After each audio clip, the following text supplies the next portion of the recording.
迎击。那个门帘关起来。对啊，那个门帘，这个是新做的，新的小门，有用吗？有用啊，那个声音，对，一点点的呀。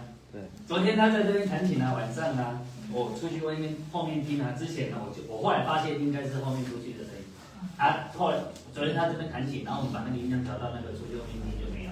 啊，我们最近像我那天礼拜三晚上，我们有试着就是做祷告这样子，都 OK。他昨天9点多10点弹啊，也都 OK。我出去是绕一圈，完全没有。你看，就一步一步处理的啊。应该是这里的，这里会出去。对，应该是这里，我觉得是这里，因为它这里出去，你窗户打开啊，旁边、后面、上面都听到。这样的声音还是放很大，你看。不会，这已经长了很多音了，它会吸音的。加紧有用啊。没有盖住。你看，没有，有一边要给它固定，左边那个给它固定。好，弟兄姐妹，大家平安。平安。今天是我们真实教会的主日，我们带着心欢喜、灵快乐的心情来到主的面前，来敬拜他，来思想他的话语，来亲近他，来跟随他。好，那这边有一段经文，我们一起来念，来，请。耶和华很为善，在快乐日子为人的保障，并且认得那些投靠他的人。阿门。我们都是投靠他的人，哈。阿门。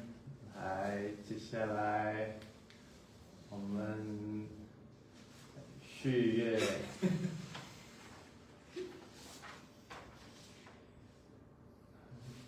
预备我们的心。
做一个祷告，爱我们的天父，我们感谢赞美你，谢谢你赐给我们那么好的一个主日，在这里来跟你的相聚，愿我你的灵常有跟我们同在，让我们在基督里真的每天心欢喜灵快乐，因为你是我们的神，你是那位无条件爱我们的神，你是那对我们不离不弃的神。愿我们在主你的爱中成长，真实教会在爱中长大。主啊，也保守看顾我们今天的主日，都有神你的恩典跟爱的当中，献上我们感谢跟赞美，祷告奉我主耶稣的名求。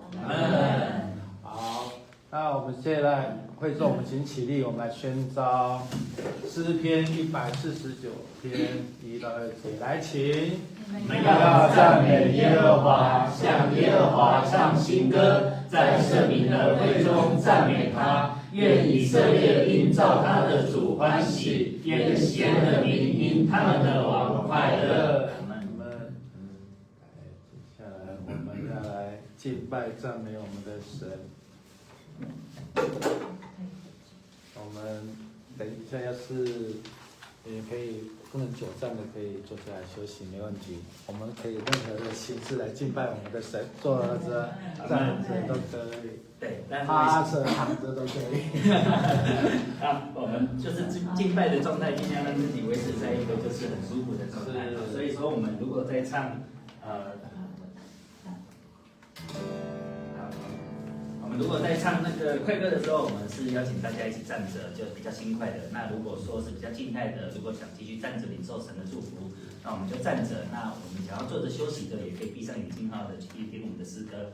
好，弟兄姐妹们平安。平安。那现在我们先来唱第一首诗歌，感谢主赐给我们幸福美满的一天。我们一起在这个诗歌里面感谢上帝的公义。那谢谢上帝总是可以让我们可以卸下重担，我们可以将所有就是在圣经里所写的、所学到的真理，那都可以得到上帝的公义。那在开始前，我们先做一个幸福的祷告。我邀请大家一起先祷告，请。是，再来你真的遇到你就是幸福。我要向上帝感谢跟赞美。我们每天用感恩的心、赞美的心来到你的面前，对，我们感恩、赞美，从心里发出来的，知道给我们的一切，不管我们的主啊，我们的自主，不在这方面的是非风暴，你看天天在外面所做的一切，成就的一切，谢谢主，谢谢主，谢谢带领我们，完成自己在我们手上，让我们可以让更多人来知道主的好消息，谢谢主，在我们做一起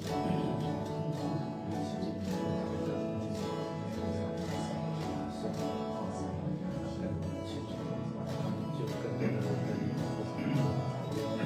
是唯一的救主。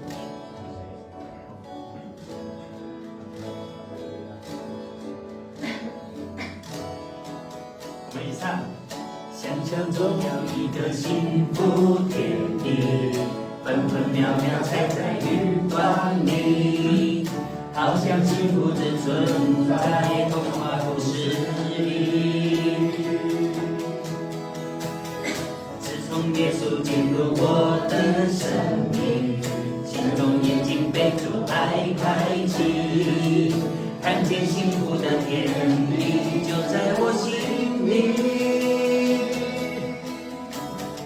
它并不是遥不可及，也不需要完美主义，它是真实的、简单的，活在主爱里。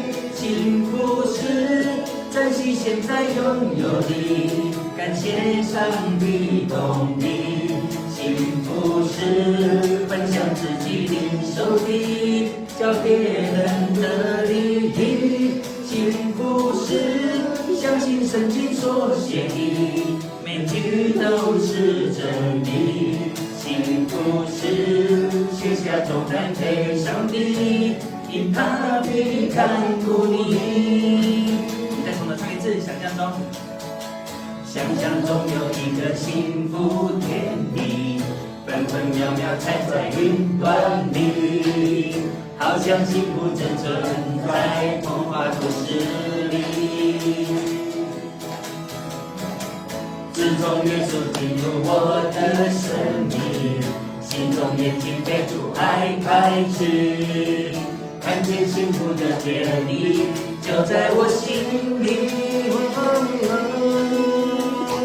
它并不是遥不可及，也不需要完美主义，它是真实的、简单的，活在主爱里。幸福是珍惜现在拥有的，感谢上帝供应。幸福是分享自己领受的，叫别人得利益。幸福是相信圣经所写的，每句都是真理。幸福是卸下重担给上帝，因他必看顾你。幸福是珍惜现在拥有的，感谢上帝供应。幸福是分享自己领受的，叫别人得利益。幸福是相信圣经所写的，每句都是真理。幸福是卸下重担给上帝，因他必看顾你，辛苦时卸下重担给上帝，因他必看顾你。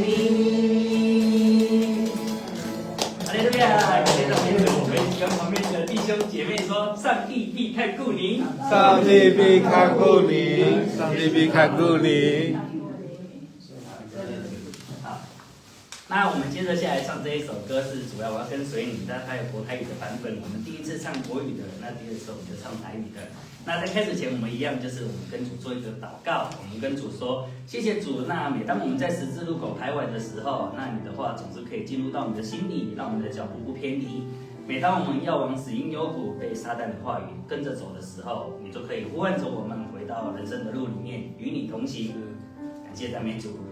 爱我们的主，那你的爱深藏在我们的心里，让我们知道，当我们祷告，当我们呼求的时候，你一定牵我们的手，带着我们走下去。主啊，我们一生一定要跟随你。我们一起来做一个跟随主的祷告，献上自己给主。我们一起祷告，请你。主啊，谢谢你，献上自己的活祭。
主啊，我要跟随你，将我一生献给你，回应你的呼召来爱你，坚持一生不偏离。主啊，我要跟随你，将我一生献给你，求你用我做你的器皿，将你的爱分享出去。唱台语的，你也会，你也会用心予我靠无，带我行过人生的路。你的听点我心，当我无满苦的心，予我盼望行落去。主啊，我要跟随你，将我一生献予你，回应你的呼召来阿通，坚持一生无偏离。主啊，我要跟随你，将我一生献予你，求你用我做你的器具，将你的爱分出去。好，我们请音乐继续。那这个阶段我们也做一个，就是你心里有感动的，那想要跟主说的，那想要献上自己给主的，我们可以听着音乐，那我们可以静静的思考，我们可以进入一个灵修的阶段，我们也可以做一个自由的祷告。当你想要发出任何声响，你想要跟主说什么，我们都在这个阶段静静的跟主诉说。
那我们的生命总是可以让你就是带领我们，就是好像可以像乘风破浪一样，那让每一次的好像是我们碰到的困境，都可以翻转为胜，那得到生命中很多的惊喜。那我们的天父，我们没有什么可以报答的，那我们只有将自己献上，每每在诗歌中，我们赞美、称颂你；我们在每个祷告声中，我们感谢你。当我们歌颂你的时候，我们才感受到主啊，从来没有人能够像你的大能一样，你的作为在我们的一生中总是可以充满，那带给我们就是说也说不尽的一个恩典。那千言万语说不尽的同时，那我们只能够献上我们的祷告。那在诗歌声中寻求你。那在开始的时候，我们一样可以做一个祷告。那我们随心所欲的跟主说：谢谢你在我们贫穷的时候，那带给我们富足，那使我们的生命时常充满惊喜。让我们的天父，我们是何等的不配，竟蒙你的眷顾。那我们在这边可以献上自己，可以跟你在这边说话。谢谢你爱我们，我们一起做一个祷告，请。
为我摆设筵席，我的生命充满惊喜，我又何能报答你的厚恩？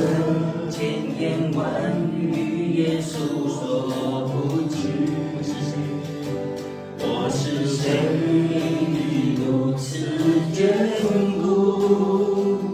宁愿贫穷使我富足，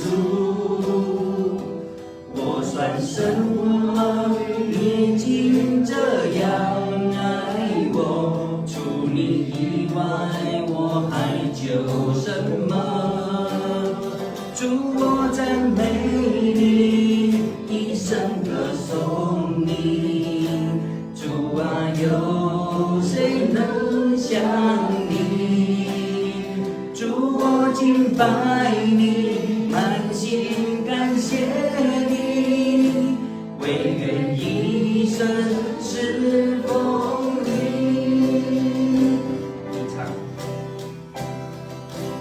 你常为我摆设筵席，我的生命充满惊喜，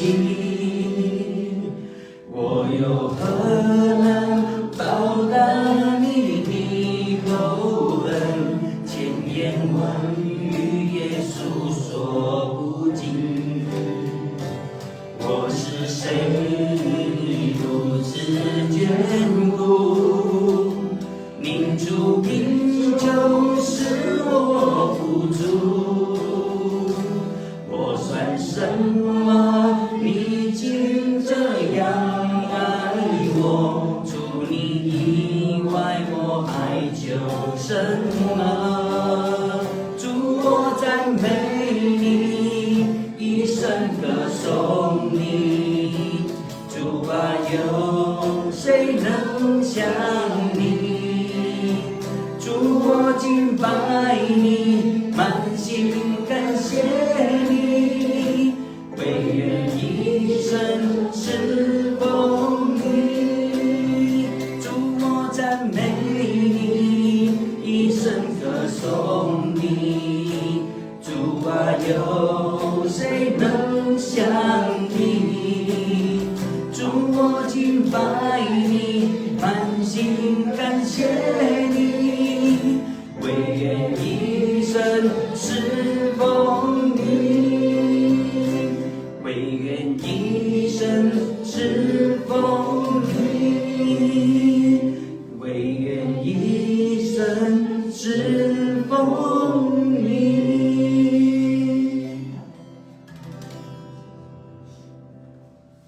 赞美主，那感谢赞美主，我们在这边献上自己，主啊，我们愿意一生侍奉你，一生一世成为你的子女，生生世世永不偏离，在你的真理与话中，求你继续引领着我们前行，在每次的十字架的前面，在十字路口徘徊的同时，感谢你每次都可以呼唤我们成为就是你荣耀的子女，让我们就是可以在你的恩典中依靠着你，永远不停的往前行。祷告奉主耶稣基督的圣名祈求，阿门。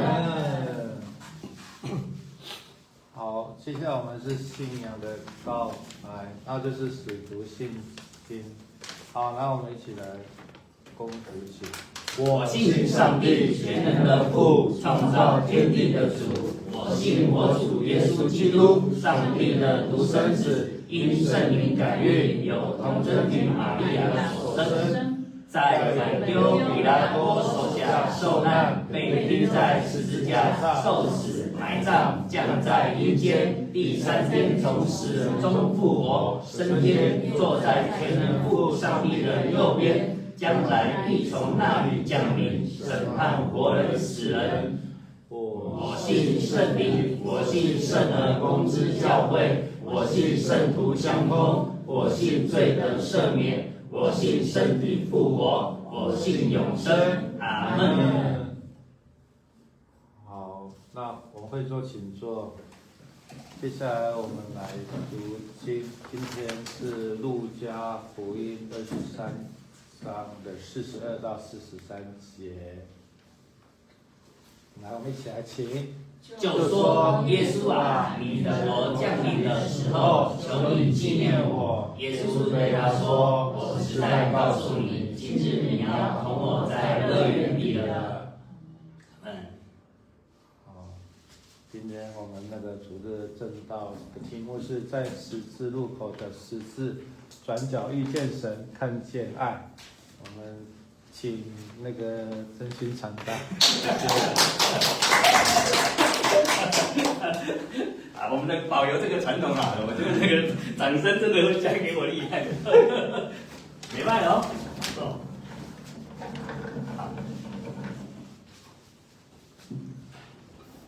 好，感谢赞美主哈。今天的敬拜有感动的举手，有哈。我觉得是慢慢的哦，真的我把这个音响的品质控制好了之后，我们也跟一起有慢慢会去学一些自由敬拜的东西。我想我们的敬拜可以在这间教会，我们也可以慢慢操练到一个不错的境界，就是说我们可以跟主更亲近啊。那其实我自己应该吉他也要再好好的再练一下。我觉得今天就是我们每一次的敬拜，好像都会有一个阶段的一直往前进这样。然后我其实，在敬拜的时候，我是真的可以感受到那个灵在这边运行，就是慢慢的带，慢慢的带这样。那我跟一起也会慢慢的就是把我们的情意跟吉他在进步。有没有今天有没有听到那个序乐？有没有发现一起的情？有对不对？就是他也是进步的很神速啊。就是说现在其实以去年来讲，我弹的比较久嘛。以去年来讲的时候，都是我要去，他要来配搭我，现在都我要去配搭他了这样。所以就是我也希望说，今年我能够把我们教会的敬拜，就是慢慢达到一个就是我觉得很好的一个境界，就是在音响上面的选择啦。然后，如果我们的隔音做好之后，如果再可以加麦克风起来的话，我相信我们的敬拜一定可以再更好。这样，好，感谢主啊！我们一起给今天的敬拜一个掌声，就是谢谢你们每次在这个敬拜的同时跟聚会的同时，都可以带给我感动。我说真的，我是充满力量，感谢赞美主啊！好，阿们。好，那我们今天这个主日正道在十字路口的十架转角遇见神，看见爱。有没有觉得这个标题跟我们的那个地标有点像这样。好，就是说我们今天就是在这个十字路口的这个十架转角遇见神看见爱。那我也感谢主赐给我们在关渡在这个地区，我们刚开始在开拓的同时，可以进入到这个地方。我说真的，来到这边，我真的觉得是主的一个美意啊。我不知道说就是你们有没有跟我一样的感受，是说在都市它有一个很喧嚣的感觉，那在关渡来到关渡的时候，你的心里就会感觉到很平静。那它有一点点就好像是说，我们今天是要出去度假的时候，我们今天来聚会的时候，在过程，在行走的过程，或者说在等待的过程的时候，我们就可以慢慢的心里可以慢慢的，好像是觉得是说可以找到一些安息啊，然后还有就是平静的力量。然后刚刚好，我们是在这个十字路口，然后好像一转过头来就可以看到十字架。然后其实这样的一个好像是我觉得主带给我们的一个旨意哈，也带给我一个就是很好的一个看见，就是说每当我们就是看不到十字的时候啦，就是看不到十架的时候，有的时候我们的生命只要一个转身，我们就可以让很多我们自己碰到的遭遇感受到有点不太一样。所以我今天特别的就是去做了这个主日正道哦，那其实也有一些经文的内容，我自己昨天再复习一次的时候，我也是觉得有点感动。那我今天就是特别想要跟你们去分享，我在这个经文里面，还有就是我在这个我们现在从建立教会到现在，不知不觉也4个多月了哈，就是慢慢得到的这一些感动，希望能够让你们也可以就是一起去分享我的一个得着这样子。好，那我们今天的主日经文是这个路加福音23章的42到43节。那其实主要是在告诉我们的人生常常都会走到一个十字路口在选择。那有人就会在选择中迷失，那有的人就会在最终挣扎，有的人就会在痛苦中徘徊。那十字架本身就是一个十字路口的象征，你去看它的一个十字架，它其实是一个蛮特别的一个设计，就是说你横向的设计好像就是说我们人跟人之间的交通，那你纵向的设计有点就像是人跟神的交界。你只要往上看，当你看着十字架往上看的时候，你在十字路口做的选择，你往上看，那你仰望着十字架，你就会看上天上的耶稣，然后还有像这一些和平的鸽子，那带给你的盼望。那神就会透过这样的一个方式，就是让你在这个十字架上看见神，遇见爱这样。它就有一点点像是说，好像是说，今天当我们碰到选择的时候，我们首先就是为什么有一个很好的一个祷告。那你祷告亲近的时候，你往上一看，那你就可以看见耶稣在当中与我们同在。那你的痛苦，好像说你的最终的一个挣扎的徘徊，你可能就可以做出选择，你就可以迎向这个爱。那在爱中，你就会有不同的一个看见。所以它大概就是这个样子，就是说，当你在十字路口徘徊的时候，就是每个人有不同的面向。有的人是看着旷野，那有的人是已经有看到好像是一个天使在前面的，但是他并不知道要走过去，可以感受到这个光亮跟温暖。那有的人会跪在十字架面前，在那边膜拜。那耶稣其实都在上面等待我们，就是说，当我们抬头仰望十字架的时候，我们就可以看到耶稣在当中，那他伸出他的双手，那你慢慢就可以看到有一些爱，有一些印记，有一些阳光在你身上发生这样子。那我们人最怕的就是你在黑暗里行走，往下沉沦。当你可以迎向这个基督的光的时候，你的人生就可以走向一个很美善的境界。你们说阿们吗？阿们。这个就是基督带给我们的美好，就是说以前我们没有办法仰望神的时候，我们只能够靠自己，那靠一些就是膜拜偶像来弥补我们心里面好像是那一个空缺。但是当我们仰望十字架的时候，它还有一个很棒的一个启示，就是你今天迎向神的同时，神的话一定会有想办法进入到你的心里。那你今天碰到的困境，还有就是你的没有办法解决的问题，这个真理就一定能够帮助你走出你生命中的困境。你们说阿们吗？阿们。好，所以今天就是很简单的道理，就是说，当我们碰到十字路口在徘徊的时候，我们可以在这个十字路口中，我们可以仰望十字架。当我们仰望十字架得到真理、得到造就的时候，我们也要记得回过头去拉那一些在十字架徘徊的人，因为你的经历只有你懂，你的特殊经历就是只有你能够明白。而且每当你经历过一个困境了之后，你就会在十字架里面得到一个提升，那慢慢的往前走。那在这个路加福音其实23章其实有呈现了3种面对十字架的人。那今天我特别的把这一些章节都拿出来解释一下。那其实一开始就是有一个嘲笑的人，就是说当耶稣要上十字架的时候，有的人嘲笑他，跟他讲说，你不是基督吗？你为什么没有办法救你自己？好，那等一下我会大概做一个说明。那我们今天要讲的章节就是在这个悔改的强盗里面，就是说跟他同钉在十字架的人有两个强盗不同的面向。那当我们接受真理了之后，悔改向神的时候，我们就可以走入这个百夫长承认耶稣义人的一个阶段。那我们就可以在真理里面得到造就，因为就是真理会带给我们生命的一个成长。那一切都从悔改开始。那我们的悔改会从我们的不知道到我们知道，所以我们的人生一定都经历过这个嘲笑的人。那今天这个嘲笑的人，我们不一定是说他是一个落井下石的人，有的时候我们可以说是他拜错了神。像当初这一些人，他可能就是他们拜的是他们当初的就是一些好像当时的一个皇帝，所以他会认为是说当时的这一个好像是代理他们的一个人，那才是最大的。所以他那时候并不知道耶稣基督他就是带着真理来去拯救世人的人，所以当时他们是不知道，才会去做出这样的一个嘲笑。所以我先来就这个嘲笑的人来去跟大家做一个就是好像是今天我要去讲的这个经文的一个解释。好，然后让大家慢慢的进入到就是我们从人生的阶段如何变成从一个不知道的人到领受救恩的人悔改，然后到可以接受真理造就成为生命的美好就是基督美好的基督徒的一个人这样。那我们一起来念这个嘲笑的人的经文，我们一起念。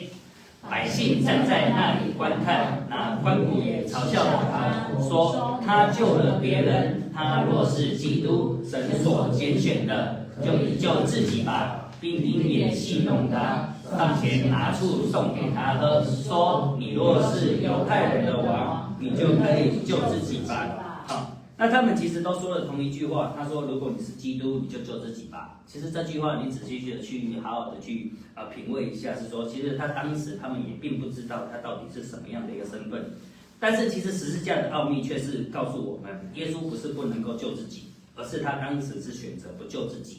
他的目的为的是要拯救人，所以不信的人就是在十字架面前，他看见的就是耶稣基督的一个羞辱，那他看不见的是耶稣基督即将带来的一个救恩。所以当人只用世俗的眼光看十字架的时候，有的时候就会把救主当成是一个笑话，那这个就是一个不知道的一个阶段。那我们今天的经文在这个悔改的强盗就是23章39到43节，那我们一起来念。那同钉的两个犯人有一个讥笑，他说：“你不是基督吗？可以救自己和我们吧。”另一个就应声责备，他说：“你既是一样受刑的，还不怕神吗？我们是应该的，因我们所受的与我们所做的相称。但这个人没有做过一件不好的事，就说：耶稣啊，你的国降临的时候，求你纪念我。耶稣对他说：我实在告诉你，今日你要同我在乐园里。好，那两个强盗不同的面向，一个强盗还是跟着大家一起去讥笑，要耶稣救自己。那其实这个也可以反映在我们的社会里面。当你碰到就是现场世界的环境一样在做同样的一件事情的时候，有的时候你的选择是身不由己的，那你会顺着就是世俗的一个风俗，那去做出当下的一个决定。那可能也是在你最后的时候，你可能心里面的还是会有那一个悖逆存在。但是另外一个强盗他用了一个不同的一个面向，他就跟耶稣讲说，就是求你的国降临的时候，请你纪念我。那耶稣就跟他说，我实在告诉你，今日你要同我在乐园里面了。那其实这个行为告诉我们，就是说有的时候我们必须要在悔改的时候，才可以在十字架上看见王，就是看见我们生命的救主。当人转向耶稣的时候，那十字架就会从审判变成救恩。那这个经文后面我们也会再多做一点解释。那接着下来就会进入到这个百夫长承认耶稣义人的一个过程，就是说，当你悔改的时候，你就可以看见耶稣所成就的一个事情。所以我们一起来念23章47节。百夫长看见所成的事，就归荣耀与神，说：这真是个义人。好，那我先介绍一下，就是这个百夫长在这个圣经里面，其实我们看到圣经里面很多的角色出现的是百夫长他通常都被描写为敬畏神还有信心特别的人。比如说在马太福音第8章第10节，那耶稣曾经称赞一个百夫长说，这么大的信心，就是在以色列中我也没有遇见过。然后还有在路加福音23章47节这边说的，就是说这个负责监督耶稣基督被钉十字架的罗马军官，他亲眼见证了耶稣基督慷慨赴义的一个过程。那他也被称为就是一个敬畏神、信心特别的人。那还有第一个外邦的基督徒，就是一个叫哥尼流的百夫长，在使徒行传10章第1节，那他也成为第一位就是明确记载接受福音的外邦人。那所以在圣经里面，就是今天这个是特别挑出来跟大家去分享的，是说圣经中的百夫长通常都象征为外邦人，那有信心的人，还有谦卑寻求神的人。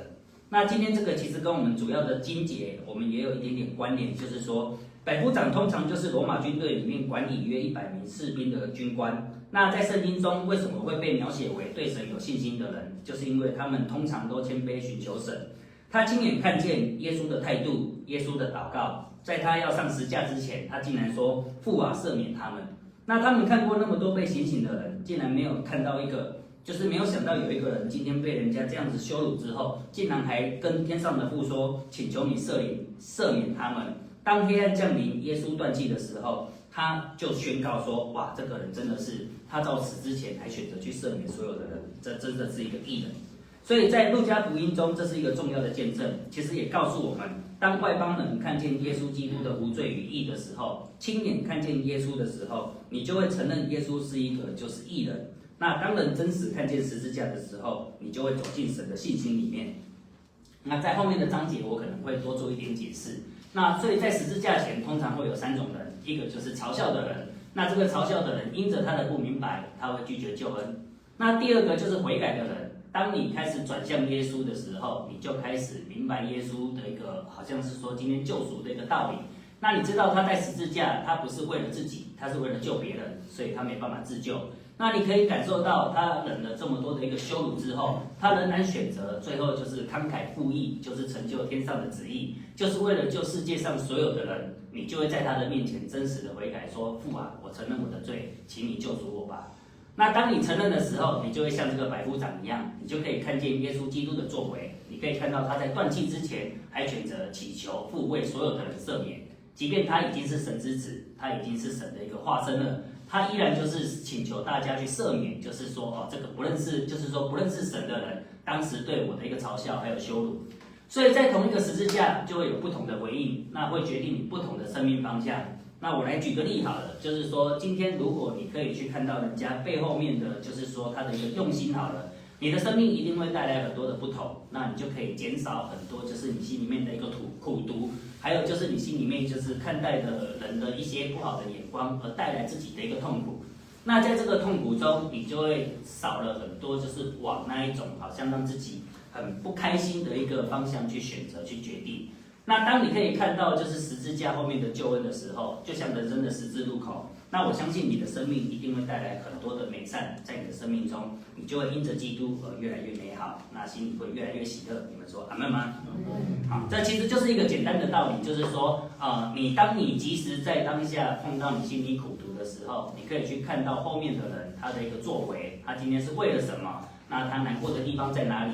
你不去选择跟他针锋相对的时候，恩典就在你身上发生了，因为你的心里不会开始觉得不舒服，那其实救恩也悄悄进入到你的心里。那这个救恩不只进入到你的心里，那你在看待他的眼光的时候，你也可以带着神救赎的心，随时就是预备给他帮助。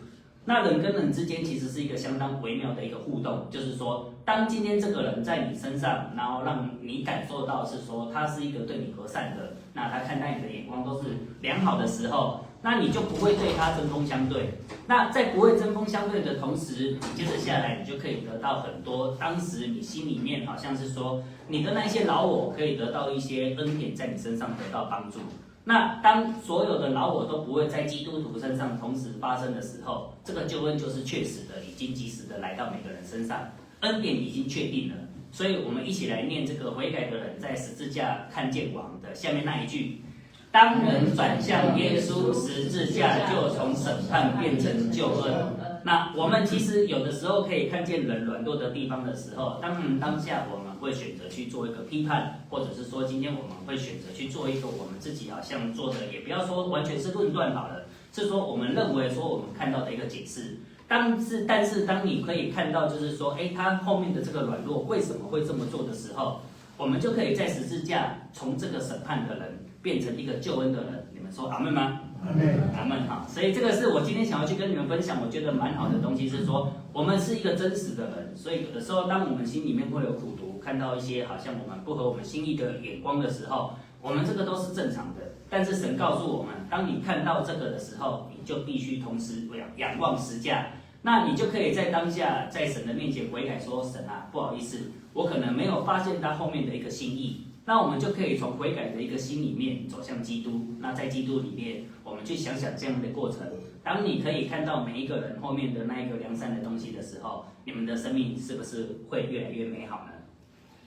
好，所以我们也一起来念这一些就是悔改的经文，就是说在马可福音1章15节，我们先念第一个好了，我们一起念。日期满了，神的国近了，你们当悔改，信福音。好，所以福音其实就是这样，会悄悄进入到人的一个心里面。那其实是告诉我们，悔改就是进入神国度的一个开始。那第二个，我们来念这个说，如果是不悔改的话，就必灭亡的一个经文。路加福音13章第3节。我告诉你们，不是的，你们若不悔改，都要如此灭亡。那这边是告诉我们，悔改其实关乎你永恒的生命，你接下来的路要怎么走，就在你当下的一个心境。如果你碰到的一个心境，你永远都是往那一个不对的方向去走的话，你一定会走向灭亡的生命。你们说阿们吗？好，那我们再看路加福音15章第7节。一个罪人悔改，在天上也要这样为他欢喜，叫以为99个不用悔改的义人欢喜更大。其实重点告诉我们，悔改可以带来天上的喜乐，就是说，当你放下你心里的苦毒，那你可以去看到别人不对的地方的时候，你用的心境是在想你如何帮助这个人的不对反转为正、反转为义的时候，相信你的生命中就可以带来更多的喜乐，因为你是从一个好像去审判人的人，变成是一个帮助人的人，所以相信每一个帮助人的心都可以让你在基督里得到满足。你们说阿们吗？阿们。好，那我们接下来也来看这个悔改带来赦罪的一个经文，使徒行传3章19节，我们一起念。所以你们当悔改归正，使你们的罪得以涂抹。那悔改其实可以带来罪的赦免。当我们在做一件义的事情的时候，我们当下其实有不对的一个想法，我们可以回想主耶稣基督带着我们悔改归正的一个过程。那不仅我们的罪可以得以涂抹，我们可以也可以对人带来帮助。那我们可以在神的眼界里面，我们也可以试着给人悔改的机会，就像神给我们悔改的机会一样。所以我们一起来念彼得后书3章第9节。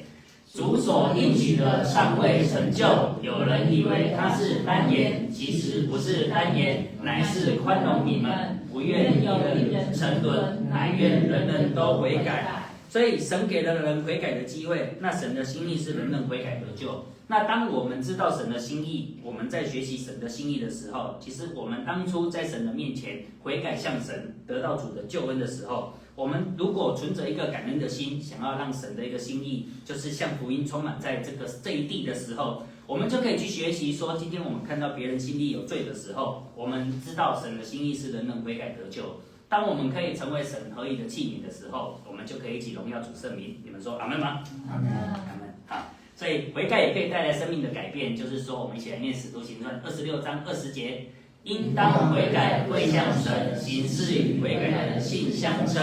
所以，真正的悔改会带来生命改变。如果你的生命想要更新，想要一直往好的方向前进，那你往好的方向前进的话，其实你的生命就是一直在成长。我们都可以学习主耶稣基督悔改的心。所以，其实一句话总结就是：悔改就是离开罪，转向神。那我们接受基督的救恩。所以我们一起来念罗马书10章第9节，你若口里认耶稣为主，心里信神，叫他从死里复活，就必得救。转向基督。好，那我们今天的讯息就是要告诉我们，我们一起来领受悔改可以带给我们的帮助。那其实悔改在世界里面有的时候好像是一个不好的名词，但是悔改在基督里面其实是一个恩典的开始。所以让我们今天一起在经文里面来去学习基督的样式，而更像基督。而我们可以在每一次的转角都可以选择十架，在爱中可以看见神。所以在开始我们今天主要的信息之前，我们一起低头做一个祷告。亲爱的主，我最敬爱的天父，那当我们同心来到你面前的时候，我们存着敬畏与感恩的心来敬拜你。我们的天父，你是创造天地的主，那也是满有慈爱与怜悯的神。那感谢你借着主耶稣基督的十字架，使我们得着你的赦免与救恩。当我们来到你面前的时候，求你再次洁净我们的心，那除去我们里面的骄傲、怀疑与罪，让我们可以在你的话语中看见真理，在十字架前学习悔改与谦卑。主啊，求你的圣灵此刻与我们同在，那也打开我们的心，使我们能够明白你的话，也唯愿让你的话可以进入我们的生命，带来更新与改变。也希望今天一切的敬拜、祷告与信息，都是为了荣耀你的圣名，来造就你的百姓，让每一个来到你面前的人都可以亲眼遇见你，经历你的爱。我们如此的祷告，是奉我主耶稣基督的圣名祈求。阿门。感谢主啊！所以就是在十字架上，你可以看到就是三个不同面向的人。那当我们今天在领受经文之后，我们也可以来学习，就是说，当我们面对十字架的时候，之后我们如果心里面有一些看得不顺眼的东西，我们要用什么样的一个眼界，然后来去面对我们之后的生活，来做出我们的选择，这样。所以一开始在这个嘲笑的人的时候，其实我们一开始他这个嘲笑的人，如果是我们不在基督的眼界里面看的话，我们可能会去想说，这个人为什么还要在别人还要上十字架的时候要去嘲笑别人？可是你如果去想到他当时的一个处境的时候，你要去想，他们当时是一个官兵，或者是说他们是一个宗教领袖，甚至于是一个围观群众的一个身份好了。那当时的宗教领袖其实拒绝承认耶稣是弥赛亚，因为他们自己已经有君王了，那他们其实不一定能够去接受说，在当下的一个环境里面，他们可以去承认有一个君王在他们面前发生。如果他们去承认的话，有可能就会跟耶稣一样上了十字架，或者是说成为跟他一起犯罪的人。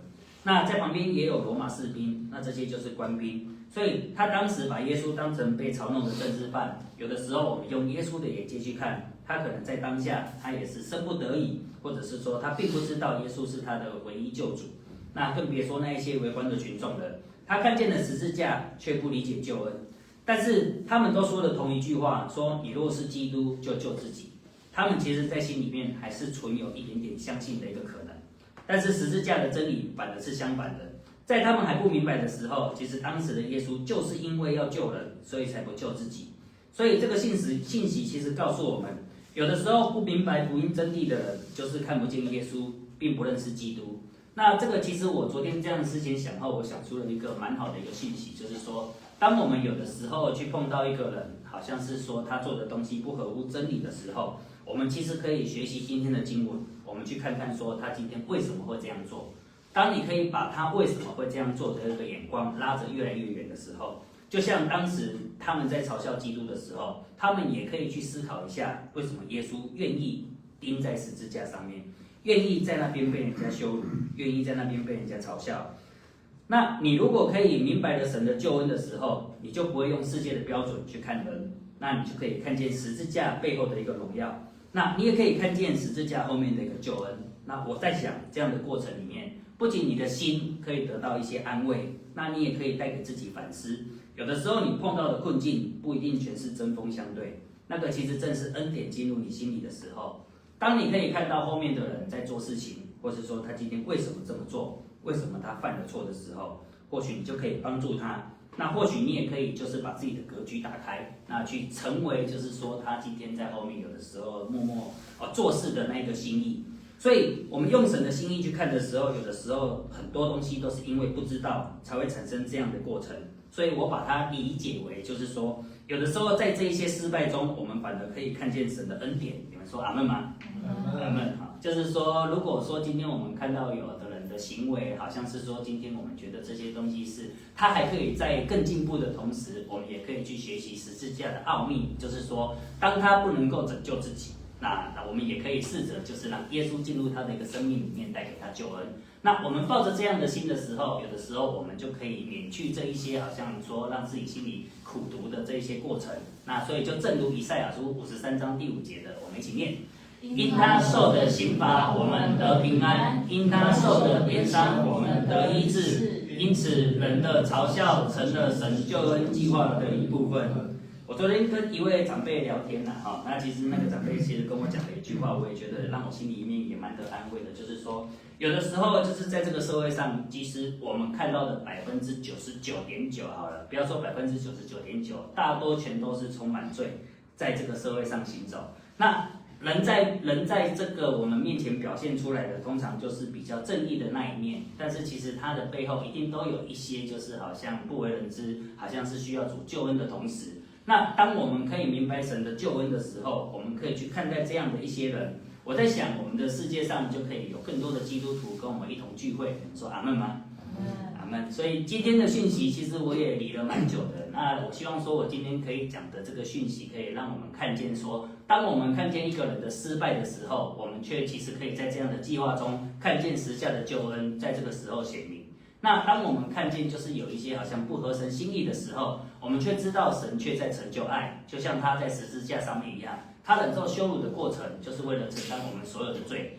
当你知道所有的罪都是为了基督的救恩降临的同时，当我们看到罪的同时，我们也知道，就是我们要想尽办法让恩典临到这个罪人的身上。你们说阿们吗？好，所以说有的时候人的不明白，人的困境是拒绝救主，但是神的恩典是在十字架仍然选择拯救人，所以我们也应该学习神的一个心境，学习神的眼界。当我们看到人的困境的时候，我们依然相信，就是说我们要学习神的恩典，我们依然要学习神在十字架仍然选择愿意去拯救人的一个心意。你们说阿们吗？阿们。好，就其实。讲到这边，其实我大概也就是把这个道理大概讲出来的时候，我也觉得蛮开心的。就是说，好像我最近这样子在这样解读圣经的一些过程里面，也慢慢得到一些好像在圣经里面的一些话，可以带给人的一个帮助。所以我也希望我们每一次在碰到困境，还有碰到迷惘，还有碰到恐惧，碰到选择的时候，我们都可以回到神的一个十字架里面，那我们就可以进入到我们今天想要主要讲的这一个章节，其实带给人鼓励的一个章节，就是像这个悔改的强盗一样。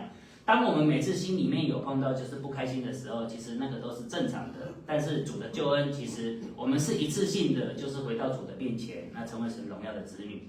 但是在这个过程中，我们还有许多可以更新的一个过程，就是当我们心里面觉得好像不开心的时候，有的时候我们可以在神的眼界里面，就是像这个悔改的强盗一样，每回转向神的时候，我在想一次一次的恩典就可以带给我们生命中不停的更新与成长。所以我们一起来念这个39到43节，那我念一节，你们念一节，43节我们一起念好了哈。那同听的2个犯人有一个讥笑他说：“你不是基督吗？可以救自己和我们吧。”40节请。那一个就应声责备他说：“你既是一样受刑的，还不怕神吗？”我们是应该的，那因我们所受的与我们所做的相称，但这个人没有做过一件不好的事。就说：“耶稣啊，你的国降临的时候，求你纪念我。”43节我们一起念。耶稣对他说：“我实在告诉你，今日你要与我在乐园里了。”好，那所以悔改的强盗他得着了救恩，那其实他总共做了3件事。那这个2个强盗同样被钉十字架，但是他们的反应却完全不同。第一个强盗他随着世俗去讥笑耶稣，但第2个强盗他竟然悔改并相信耶稣。他总共做了3件事情，就是说，他承认自己的罪，那也承认耶稣的义，他相信耶稣的国。然后他虽然在当时他并没有宗教背景，他没有好行为，他没有时间去补偿，但是他有一个信心，这个信心就是让他就是可以有悔改、反省，还有相信。那耶稣马上就立刻回答说：“当你悔改、反省与相信基督的时候，那其实这个经文带给我们的学习是说，我们心里面如果碰到自己的错误跟罪的时候，当我们悔改反省的时候，我们千万记得第3个重点是我们不能够靠自己，我们是要靠着基督得胜。当我们可以领受救恩，进入到我们生命的恩典的时候，耶稣马上就回答我们：今日你要同我在乐园里。其实告诉我们，所有的救恩都是及时的，只要你及时发现了你自己心里面的错误，发现别人的错误，那你的救恩就可以成为恩典，不只是帮助到你，你也可以帮助到别人。那当你可以看见别人的错误的时候，你按照神的心意，你给他一个温暖，给他一个告诫，给他一个拥抱，给他一个让他知道说，今天他碰到困难的时候啊，你是他的一个好朋友，那这个救恩马上就可以及时来到他的身边。而且我们千万要让他知道，这一切都是基督的心意。当这个救恩变成确定了之后，基督就会帮助他在生命里面解决他所有的困境。那我们就可以成为一个帮助的人。那这样的一个过程，你们说是不是很美善？是不是？阿们呢？阿们啊！所以在十字架，我们通常就可以看见神的爱。所以在罗马书10章第13节告诉我们：凡求告主名的，都必得救。所以领受救恩，就是我们可以在每次的悔改中转向神，我们可以凭信心去接受耶稣基督作为救主。当这样的信心进入到我们生命的时候，我们自己可以得救，那我们也可以想尽办法，就是让这个救恩临到就是需要的人身上。当我们去看待这一些罪的时候，我们就可以每每在这个十字架上面看到十字架的恩典与爱。所以当人来到十字架面前的时候，你愿意承认自己的错误与罪，你的及时回转，转角就会遇见神，并且在十字架上看见爱。那这句话是我们说给自己听的。那我们去思考一下说，今天我们如果看到别人的错误与罪的时候，你会不会希望就是像你同样有神的恩典临到你的身上的时候，尤其是我们会去在意的人，我相信一定都是我们认识的人，你会不会想要就是轻轻的呼唤他回到十字架面前，让他在转角重新遇见爱，并且在十字架上看见爱，而不是在这个十字架上往一个黑暗的地方去沉沦。所以当你愿意去向所有就是需要救恩的人去呼求他们的时候，十字架的过程里面就不会告诉我们，当你看到了这些失败、错与罪的时候，你就可以知道神的爱、神的救恩、神的赦免就会在人的面前慢慢的显明。那在十字架前，你会看见一件事情：神永远都没有离开人，而是来到人最痛苦的地方，准备要救赎你。那神在每一个十字路口都等着要接待你，而且每当你抬起头求告主名的时候，当你谦卑寻求，你寻求就必寻见。那救恩是向所有愿意呼求主的人开放的。那你有没有想过，就是当你看到每一个罪在你面前发生的时候，你有没有想到，他们其实是相当需要你的帮助？那让他们可以来到神的面前，得到帮助，得到罪的赦免。而且神都这样帮你了，你是不是也应该活出神荣耀子女的身份，活出主的荣光，活出爱？你们说阿们吗？阿们哈。所以慢慢的，我们就可以从这样的一个困境走入恩典里面。是说，当你明白神的心意的时候，那你就不会去看待这一些好像是说这个罪的发生。当你在看待罪的发生的时候，你要明白我们都是罪人，只是你现在看到了是他需要你帮助的地方。那当你的心意变成转向是这样的时候，神的恩典不止临到你身上，那也临到这个人的身上。那个强盗的一生，他可能充满错误，那他可能犯罪，他可能堕落被定罪，但是他在生命最后的十字路口，他转向耶稣，遇见神，得到救恩。所以十字架其实告诉我们，再晚的转角，只要转向神，都能看见爱。所以相对的，你走过的十字路口，那你看到同样彷徨无助的人，当你已经站在石架下的时候，那你受到的阻碍，当你一样看到彷徨无助的人，在你看到的最终沉沦的时候，只有你自己明白，在这个过程里面，你有什么样的办法可以帮助他？那你愿不愿意呼唤他回头，在走向黑暗的同时，回头看见你头上十架耀眼的光芒，让他能及时的悔改，得到主的救恩呢？所以我最后想要做一个总结，就是说，十字架通常都是人生最大的十字路口。那通常你拒绝的人，你就会看见审判。那你在审判的过程里面，不自觉你也会学习，就是撒旦的心意，你成为一个审判的人。但是如果你是一个相信的人，你就可以在这个定罪的后面看见救恩，你一定可以看得见，你可以对他的帮助。那这个帮助其实不一定是说要由你自己亲自，你只要能够带他到神的面前，或者是说你要知道你是接纳他的。我相信救恩一定就有机会临到这个人的身上，你们说阿们吗？好，所以说神爱世人啊，甚至将他的独生子赐给他们，叫一切信他的不至灭亡，反得永生。所以说人生会有许多十字路口，那你信与不信，悔改或拒绝，你靠自己或倚靠神，那都会看见不同的一个方向。那当人来到十字架面前的时候，你如果愿意承认自己的错误与罪，你的及时回转，就在转角就会遇见神，并且在十字架上看见爱。所以我们一起来念这个约翰福音3章16节。神爱世人，甚至将他的独生子赐给他们，叫一切信他的不至灭亡，反得永生。好，那这句经文其实主要是在讲这个尼哥底母的一个对话，就是说尼哥底母他当时就是一个犹太人的官，那其实他就是一个知名的法利赛人。那他在夜里来见耶稣的时候，他询问了关于神国与重生的一个道理。那耶稣其实也向他说明，就是说人如果不能够重生，就不能够见神的国。这个重生就必须从悔改开始。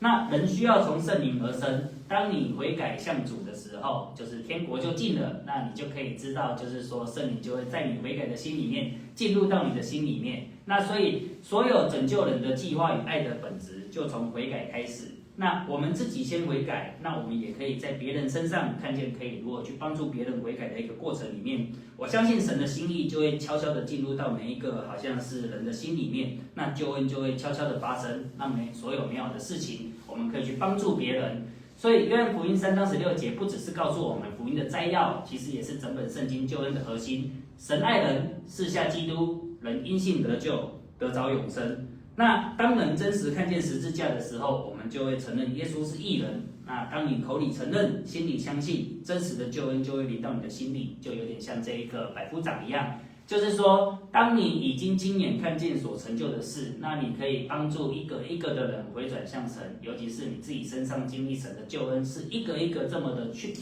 就是说这么的确凿好了。就是说这么的好像确定的一个事情，那你的心里就会将所有的荣耀都归给神。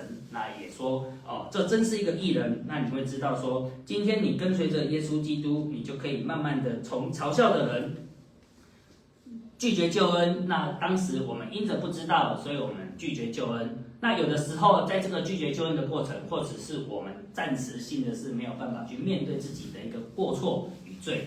那当我们可以真实的悔改的时候，我们就可以从拒绝救恩的人变成得着救恩的人。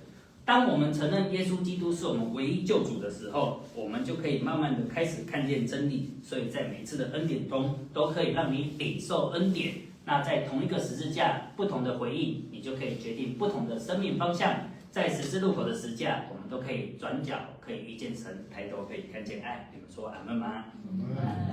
好，所以十字架不是失败，是神爱的记号。那耶稣不是被迫走向十字架，而是因为爱，甘心为人舍命。那强盗的悔改使他走向恩典，所以我们一起把今天的经文我们再念一次。路加福音23章42到43节，就说：耶稣啊，你的国降临的时候，求你纪念我。耶稣对他说：我实在告诉你，今日你要同我在乐园里了。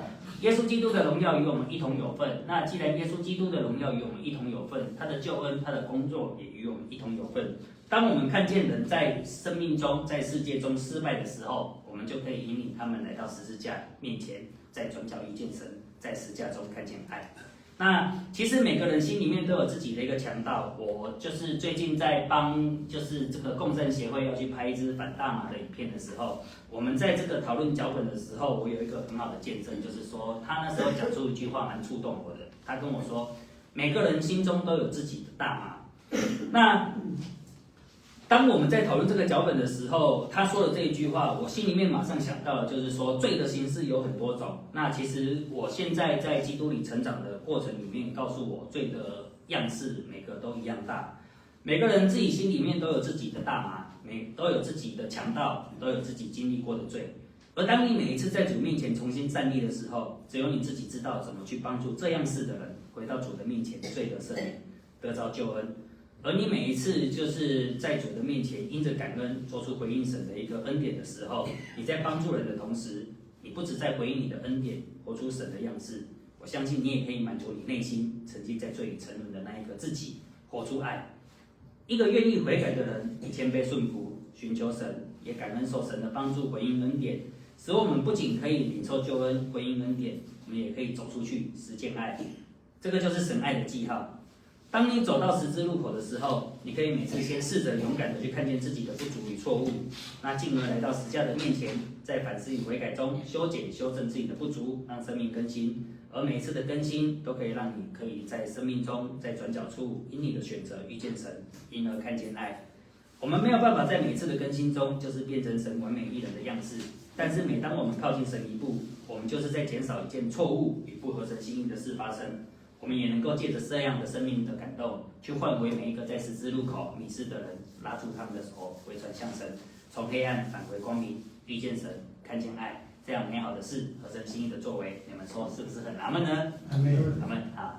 所以就是最后就是我们看一下，就是我们就像这个迷失的羊啊，就是说我们接着下来慢慢的去看到，就是基督的荣光在我们身上发生的时候，我们看到的一个图片，看到的景象，就会慢慢从之前的看到好像是比较那个审判的过程里面，就可以感受到基督的一个荣光。那所有的人的样式就会因着你的一个眼界不同，那我就可以看见是说，当我们来到人生转角的时候，不要只看见困境，当我们也看见十字架，不是只看见黑暗的时候，我们就可以看见神的恩典。那也唯愿我们在人生的每一个十字路口，都能够在十字架遇见神，在神的爱里重新出发。因为十字架告诉我们，在十字路口的十架转角遇见神，也能看见爱。相信神的每一个带领都有他的一个美意存在。那我们一起低头做一个祷告。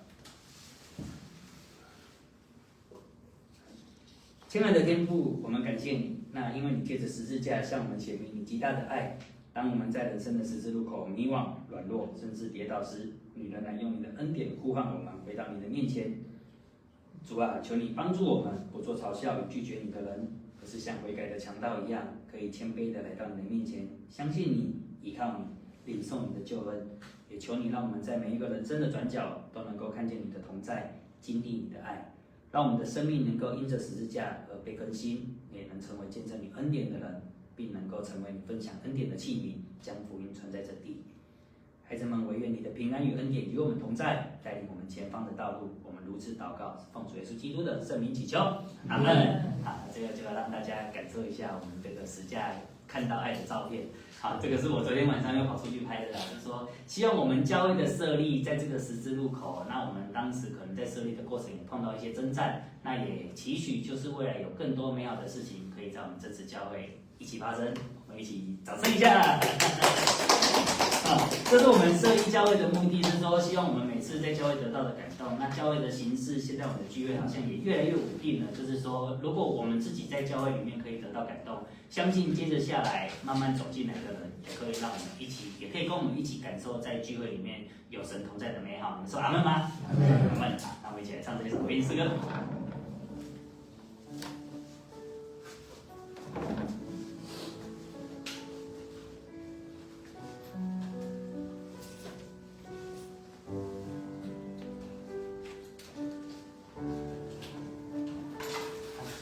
说完经文之后，我们在这个要唱诗歌之前，我们也可以先静下来，我们先感受主的同在。那请一起就是帮我们弹一段音乐。那我们可以在这个音乐中，在这个乐曲里面，我们去思考一下主在十字架上对我们的恩典。那耶稣就是为我们担当的过犯，使我们得到生命的自由释放。那感谢主带给我们生命的美好，我们一起来做一个祷告。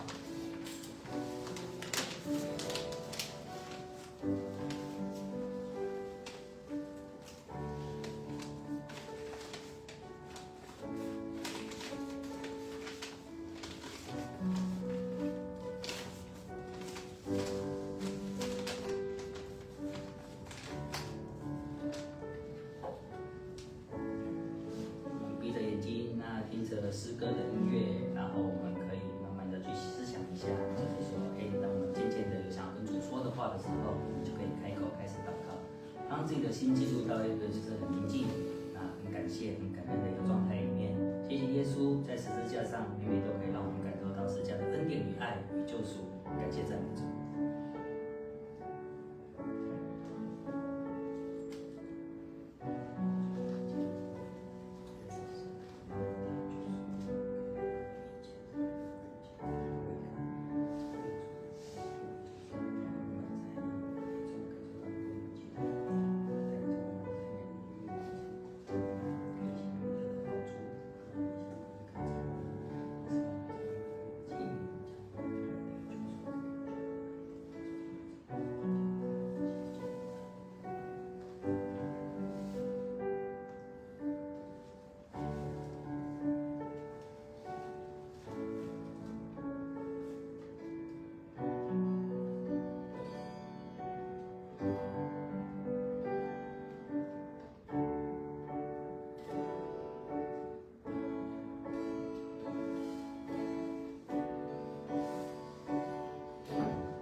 设立一个这个回应诗歌，其实是一个很好的在聚会的一个过程。就是说，当我们听完讲道的时候，让自己闭上眼睛，好好的休息一下，然后可以感受到，就是我们在经文里面，我们去思想一下，说今天有没有一些话啊，在你的生命中可以带给你帮助的。那我们也可以一起在主的爱里面，我们去回应主。那我尽量都去挑一些就是跟这个经文有关的诗歌，那可以让我们可以在这个诗歌声中，我们再次颂赞主的荣耀与伟大。谢谢主的宝血，那总是为我们留下。那你的十字架就是我们救赎的记号，是我们心里永远的荣耀。感谢你的宝血，就是带给我们的救赎与帮助。那当我们需要的时候，你为我们担当所有的一个刑罚与过犯。因你受的鞭伤，那我们可以得到释放，得到平安。谢谢你为我们的舍命，感谢你带给我们的医治，感谢你带给我们生命中的富足。祷告奉主耶稣基督的圣名祈求，阿门。我们一起来唱这首十字架。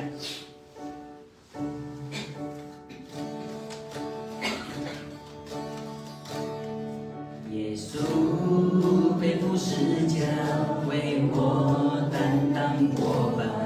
毫无保留为我舍命在十架上，你受鞭伤，我的医治；你受刑罚，我的自由释放。耶稣背负十架，耶稣背负十架，为我担当过犯。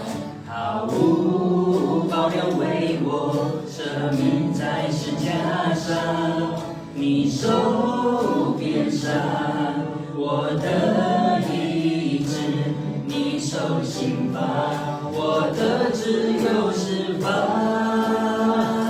十字架，十字架，耶稣的爱覆盖我。十字架，十字架。你宝血为我留下，十字架，十字架，我的救赎的记号。十字架，十字架，是我永远的荣耀。我们请音乐继续，我们也让自己再静一下。那我们最后再来唱一次，就是耶稣背负十架为我们的一个恩典。感谢主永远成我们的荣耀，谢谢你再次洗净我们的罪，让我们可以在你的面前，那每每都可以让你的创造带给我们一个清洁的心。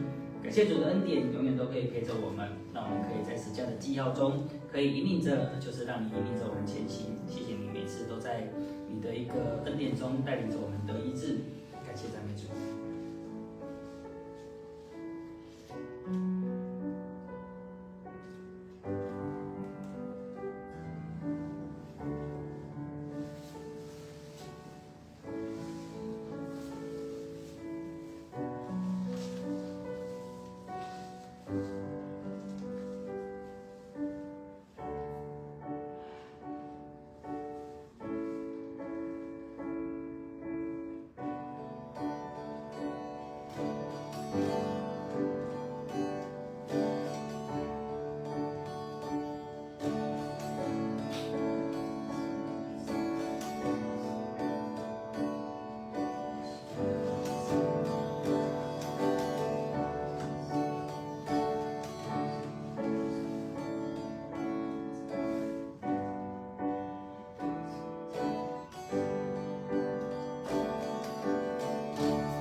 架。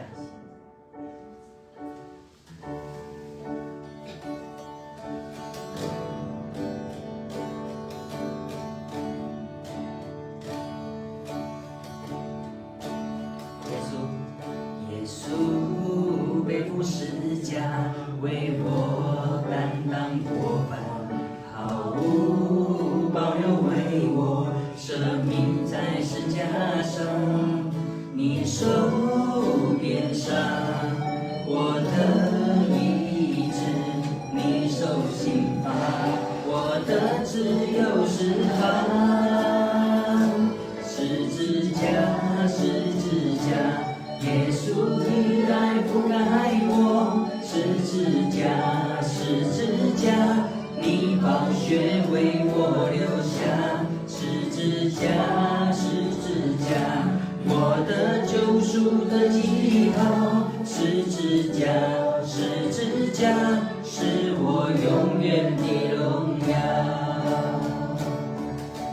十字架，十字架，永是我的荣耀。我众罪都洗清洁，唯靠耶稣宝血。十字架，十字架，永是我的荣耀。我众罪都洗清洁，唯靠耶稣宝血。十字架，十字架，耶稣的爱覆盖我。十字架，十字架，你宝血为我流下。十字架，十字架，我的救赎的记号。十字架，十字架，是我永远的荣耀。再唱一次十字架。十字架，十字架，耶稣的爱覆盖我。十字架，十字架，你宝血为我流下。十字架，十字架，我的救赎的记号。十字架，十字架，是我永远的荣耀。十字架，十字架，是我永远的荣耀。好，感谢主聆听我们所有的诗歌颂赞，愿将一切的荣耀都归给你。祷告奉主耶稣基督的圣名祈求，阿门。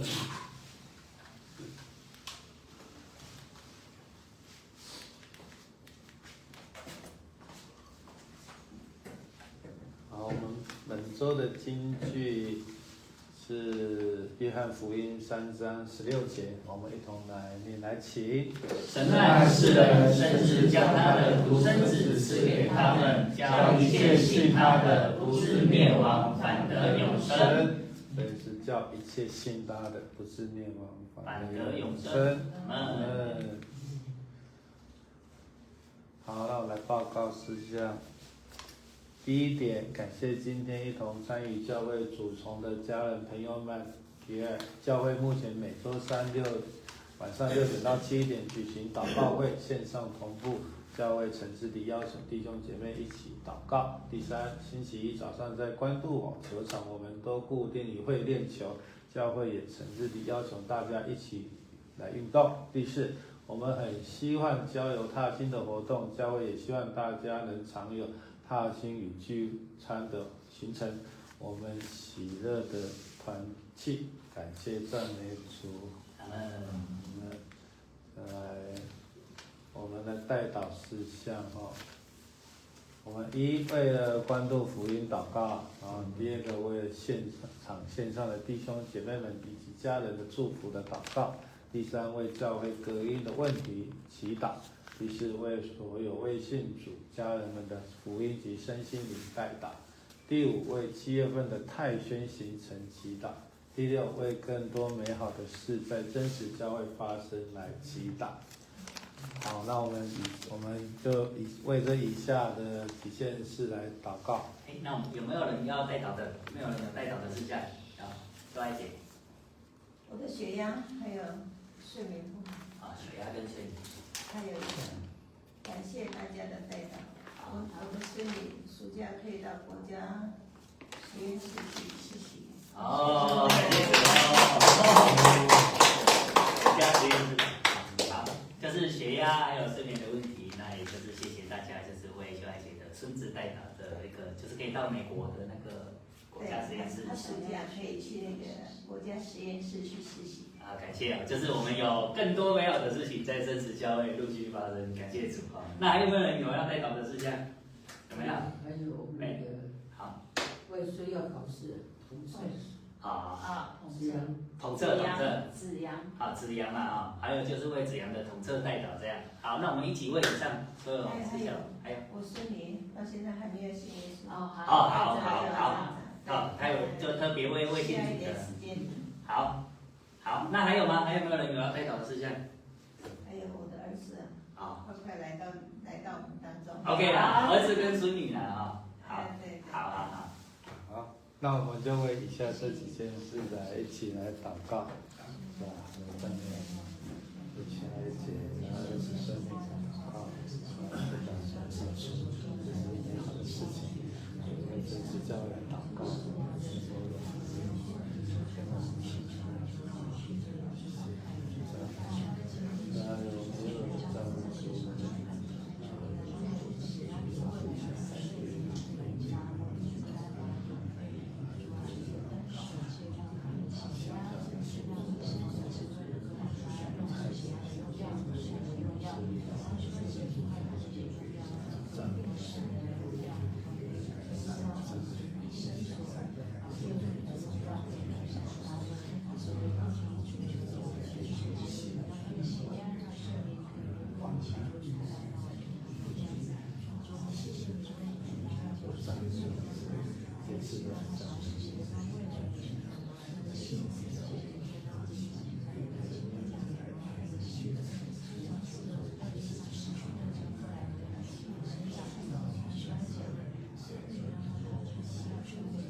好，我们最后请的一起师母为我们结束来祷告。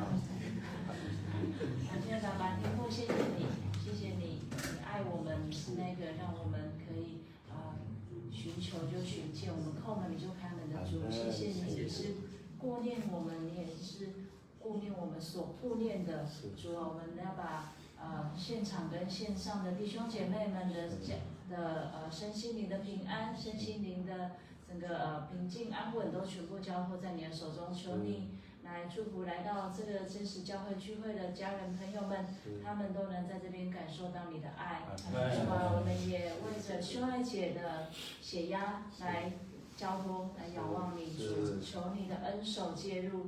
这个血压跟睡眠的问题已经困扰他很久了，主，我们相信他在呼求你的时候，你都听见了。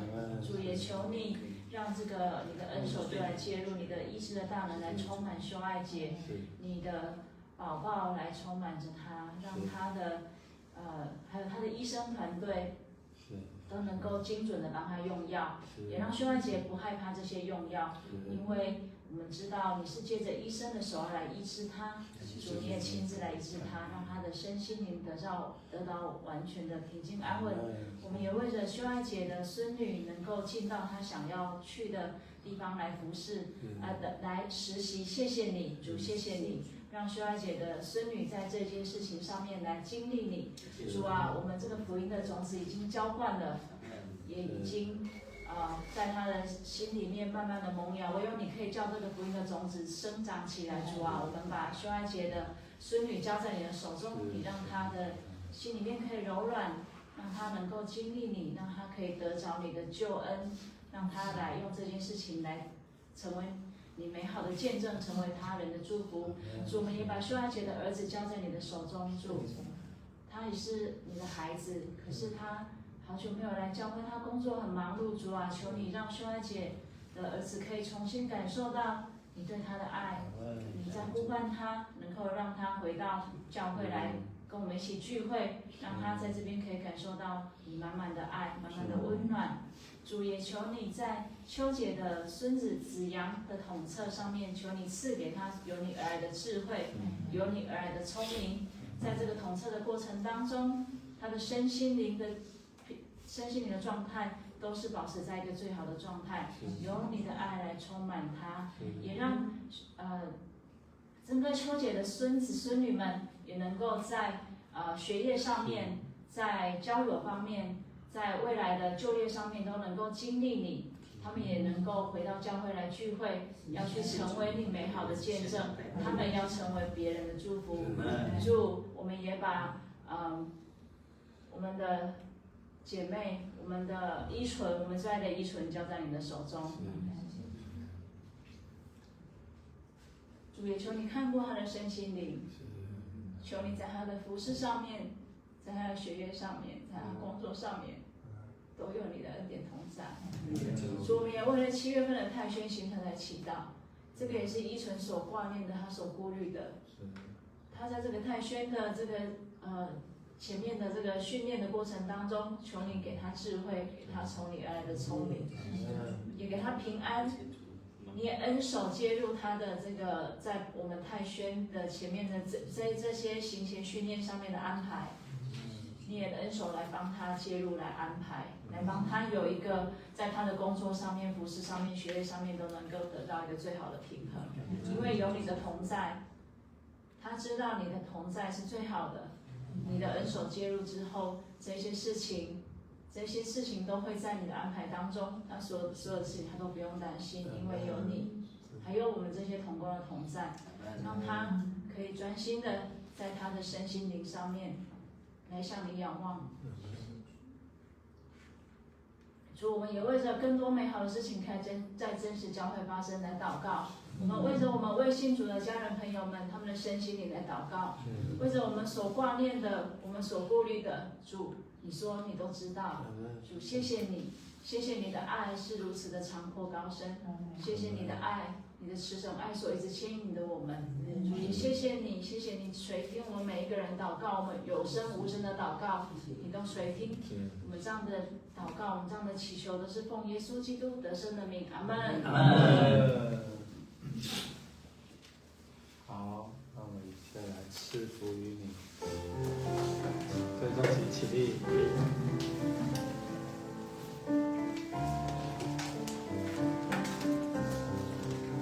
愿主的恩惠慈爱与你同在，愿主的灵时时围绕，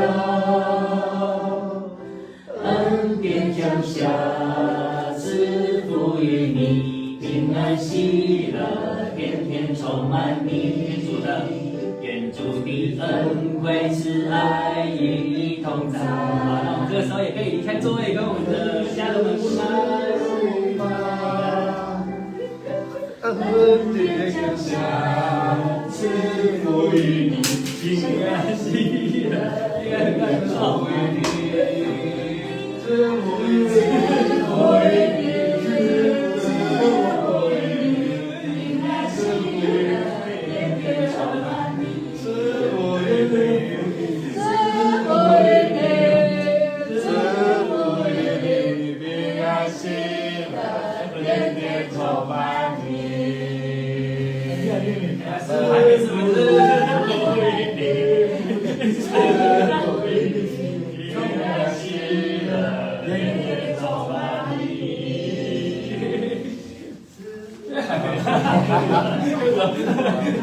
就跟你安保，休息节。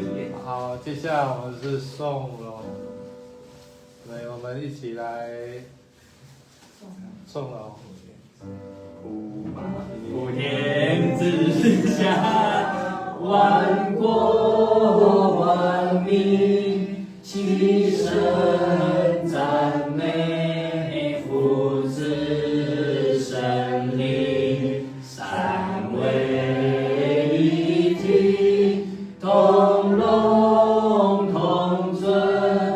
万有之本，万有之源。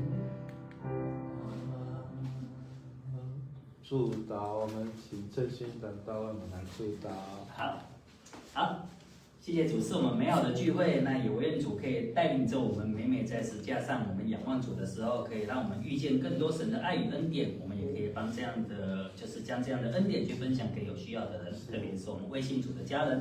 我们在此也特别的祝福，就是他们能够时常的，就是得到主的恩典。那有一天也可以跟我们这样一样，在主里面欢喜的聚会。愿我主耶稣基督的恩惠、天父的慈爱、圣灵的感动与交通，与众人同在，从今时直到永永远远。阿门。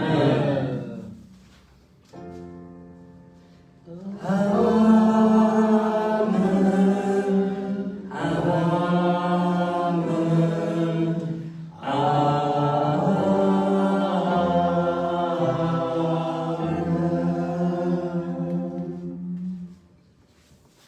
好，我们来读主祷文，来请。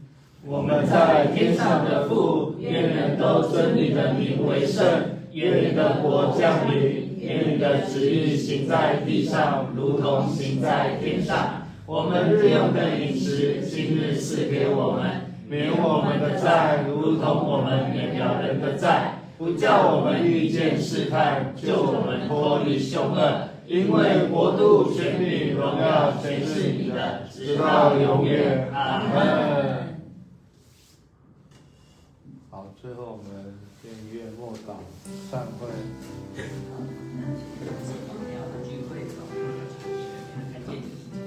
最后我们请那个乌姐姐替我们协办祷告。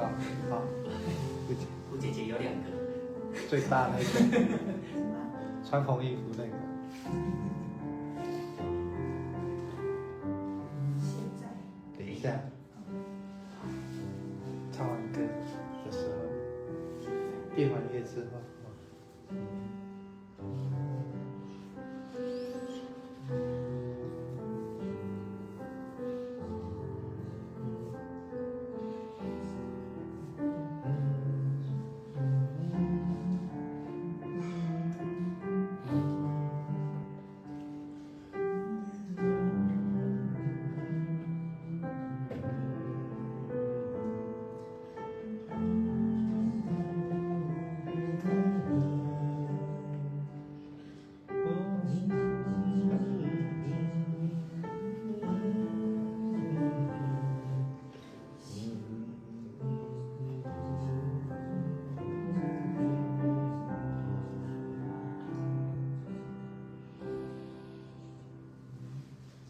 亲爱的主耶稣，我们感谢赞美你，谢谢你，今天赐给我们这么好的天气，可以在这里一起来敬拜赞美你。来到这里就是要大声的唱诗赞美你，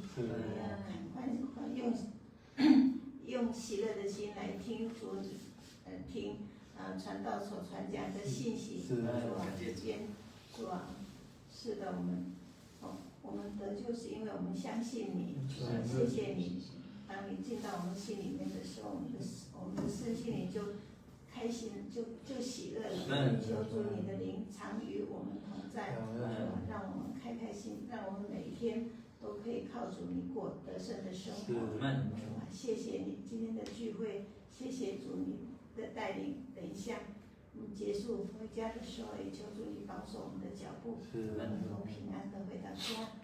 谢谢你，孩子这样交托仰望。感谢祷告，奉耶稣基督自己的圣名求。阿门。来呀，帮我们谢饭。让我们不敢吃饭，谢饭补一下。谢饭。